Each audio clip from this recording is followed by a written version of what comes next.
এভাবেই কুষ্টিয়ার ভেড়ামারায় প্রকাশ্যে চলছে হিসনা নদী দখলের মহা উৎসব।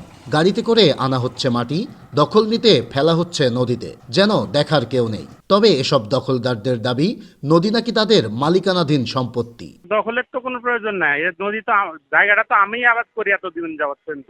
দেখেন মাইপি সরকারি যে নদীর জায়গা আছে, নদীর বাদে আমার যে জায়গাটা আছে, আমার রেকর্ডি সম্পত্তি যেটা আছে, সেটা আপনারা দেওয়ার পরে যেটুক নদী রাখার পরে যেটুক থাকে সেটুক আমাকে দেন বুঝায়। কুষ্টিয়ার ভেড়ামারা উপজেলার উপর দিয়ে প্রবাহিত হিসনা নদী। একসময় যে নদী দিয়ে চলত পালতোলা নৌকা সহ বড় বড় জাহাজ, সেই নদী এখন পরিণত হয়েছে মরা খালে। নদীর জায়গা দখল করে প্রভাবশালীরা গড়ে তুলছেন দোকানপাট সহ বহুতল ভবন। বাদ দিয়ে পরিবর্তন করা হয়েছে নদীর গতিপথ। ফলে এক সময়ের উচ্ছল হিসনা নদী হারাতে বসেছে তার অস্তিত্ব।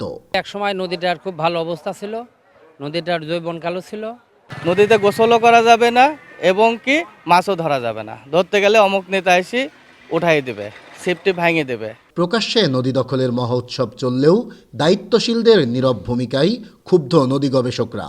গুরুত্ব তুলে ধরে নদীটি পুনরুদ্ধারের দাবি তাদের। দিনে দুপুরে প্রভাবশালীরা হিসনা নদীর জায়গা দখল করে নানা স্থাপনা গড়ে তুললেও রক্ষণাবেক্ষণের দায়িত্বে থাকা পানি উন্নয়ন বোর্ডের কর্মকর্তারা দিচ্ছেন দায়সারা বক্তব্য।